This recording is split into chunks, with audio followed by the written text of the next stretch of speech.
There is a company called Alps Mountaineering that has a reputation for making inexpensive backpacking and camping tents. These tents generally are inexpensive and they're made from polyester, which tends to be heavy. Recently, that company released a new line of products called the Helix, which the company claims are ultralight tents. Are those tents ultralight? The answer is no, but they are very light, especially compared to their other products, their other tent shelters. What I have here is the Helix One, and today we're going to take a look at it together. This is a first look, a preview. This is going into testing now. Oh yeah, my name is Luke. This is the Outdoor Gear Review. Thank you very much for tuning in. Everyone, let's get started. Going hands-on here with the Helix One Person tent, I can tell you all that without a shadow of a doubt, this is the most premium feeling product that I've experienced from this company. Generally speaking, Alps Mountaineering makes very heavy tents. Tents that are made from polyester. The type of polyester that this company typically uses feels very inexpensive. It feels very cheap, but that's not the case here. This feels like a modern day, modern tent using modern materials, modern high quality materials.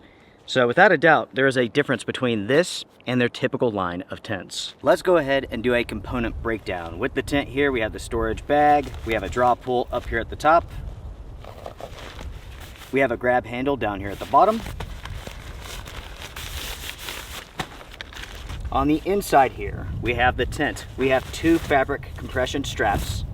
These are very cheap. I personally have never liked corded straps like this. Typically, this is just a waste. Most people throw these away.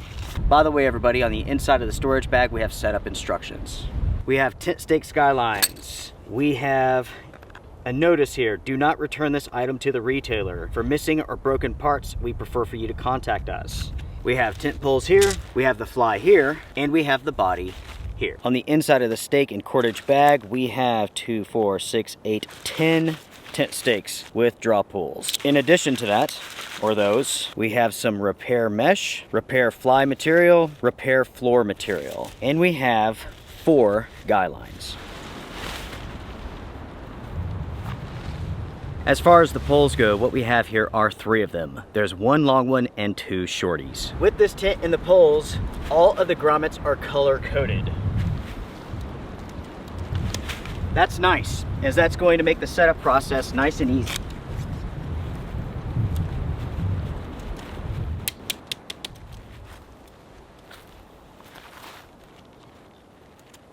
The setup process with the poles on this tent is a little bit weird. I've never seen this before. So we have 3 poles. The long one goes across the body, and then you have these 2 partial poles, the short ones, and they go partially across the body and connect to these grommets over here. So you have this weird sort of setup. It works, but it's different. Very, very different. Here in a second, my friends, we will measure this tent, but before that, let's take a look at the features. With the Helix One, we have 1 door. On this door, we have 2-way zippers. As you can see there, the zipper is smooth. You have a mesh pocket on this side that the door can stuff into. In each of the corners, we have a mesh pocket. This tent features a bathtub floor, and up at the top, we have a hook for hanging. Additionally, all of the seams are taped. Inside of the tent here, you can see that there's plenty of space for 1 person. Even with an extra wide pad, it would fit inside of this. We have tons of headroom here, lots of shoulder room, and there appears to be quite a bit of space as far as length goes. Let's go ahead and let's check on that now.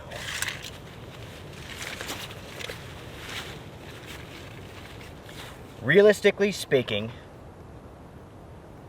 this tent is 78 inches long, which is 6 feet 6 inches. So this is a fairly long tent. I would say to be comfortable inside of this, 6'4" and under. You could push it up to 6'6", but your head would be touching some of the mesh.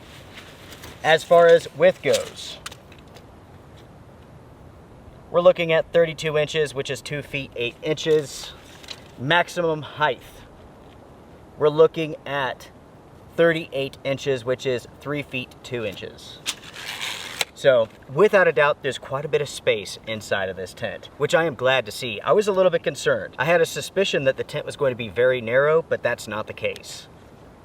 Even I, with my broad shoulders, can fit inside of this nicely. And at the same time, I can sit up inside of this. I can change clothes. That's nice.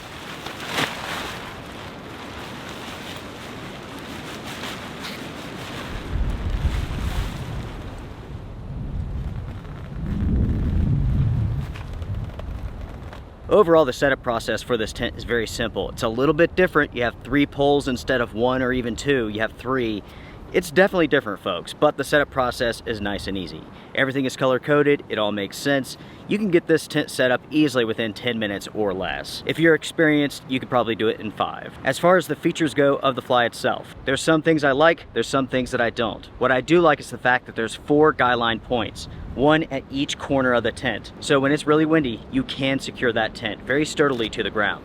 Over the door, we have a storm flap, and on each side of this tent, we have vents. Now, unfortunately, those vents, they're not very good. We have a small pole on the inside that holds the vents open, but it just barely works. Some airflow is better than none, but in the end, these could have been designed better. The same goes for the sides of the tent here. Unfortunately, the company did not think about this. There's no way to pull the fly away from the body. That is going to limit airflow. It's amazing to me how many companies miss this point, miss this aspect, miss this feature. To maximize airflow inside of a tent and to reduce condensation, you need a way to pull the fly away from the body. Even on a 1-person tent, it's going to make a substantial difference. Now, luckily, on the other side of the tent, opposite side of the door, the fly pulls away from the body there. So good airflow is possible with this tent, but unfortunately, it's not as good as it could be. As far as vestibule space goes with this tent, it's not bad. There's quite a bit of space under here for gear. Now, unfortunately, everybody, we have 1 door on this side. We have the vestibule space. On the other side of the tent, there's no way to access the space that's there because there is another vestibule. If the company would have thought about this a little bit more, they could have put an access point on the inside of this tent. A smaller zippered access point that would allow you to utilize the other side of the tent. It would have added very little to cost and weight, and would have added a lot of functionality to this tent. Since we've gone over the tent and the features, let's talk stats. So there is a 1-person and a 2-person version available of the Helix tent. It is available in 1 color, and you're looking at it. Gray with red accents. Personally, I think this tent looks sick. I love the color combination. As far as the materials go, the fly is made from a 20 denier 380T nylon ripstop with a 2000mm hydrostatic head rating. This has been silicone and PU coated to resist UV damage, and the company says this will not stretch. I will test that out. As far as the floor goes, we're looking at the same material, but it features a 3000mm hydrostatic head rating. As far as the poles go, those are 7000 series aluminum, along with 70-75 aluminum stakes. When the tent is stored, you're looking at 17 inches by 5 inches. We've already gone over the setup dimensions. The weight of this tent with every component is 3 pounds, 3 ounces. The retail price on this is $200 for the 1-person, $250 for the 2-person. Moving on, here are my impressions of this tent so far. So as far as the looks go, I love it. The gray and the red, it looks sharp.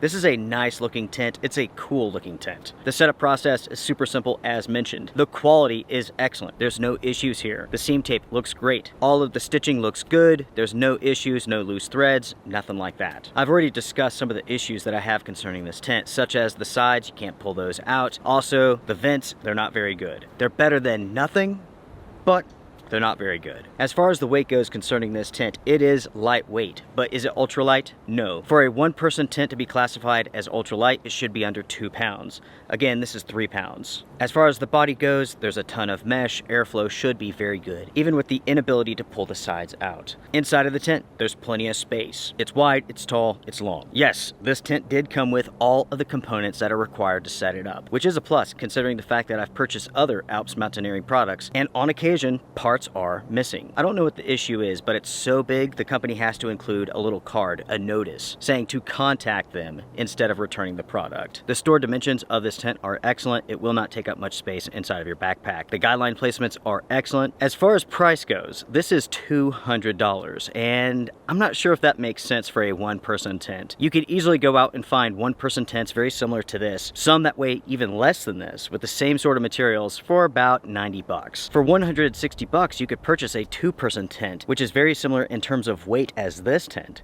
So that does need to be considered. For $200 for a 1-person tent that weighs 3 pounds, this is somewhat expensive. For this price, a ground sheet, a footprint should be included, but unfortunately, one is not. You can purchase one for an additional $25, but truth be told, for 200 bucks, one should be included with this shelter. One should be included with this tent, not only because the tent is somewhat expensive for a 1-person tent, but also because the floor here is very thin. Again, we're talking about a 20 denier floor. That is a very thin material. That's very delicate. You will need some sort of protection with this tent, some sort of footprint to protect protect the bottom of this tent. As it stands right now, folks, I am ready to begin my testing of this shelter.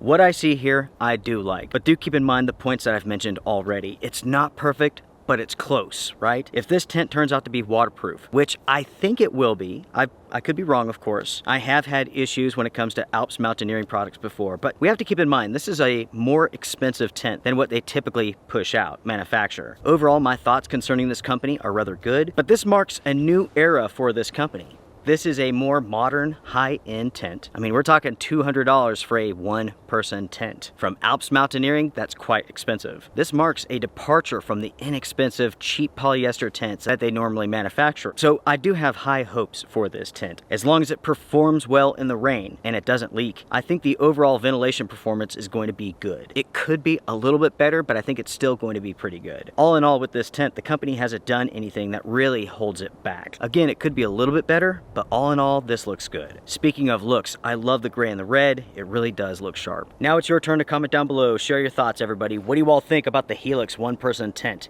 Do you think this is going to be worth $200? Let me ask you all this.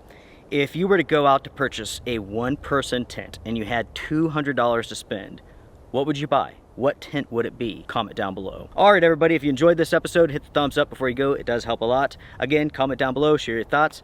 Everybody, take care, be well, strength and honor. Oh, by the way, make sure to stay tuned. I will have tons of episodes concerning this tent, some adventures as well. My thoughts and opinions concerning this tent will be coming up in the future. All right, folks, I'm done. Take care, be well. See ya.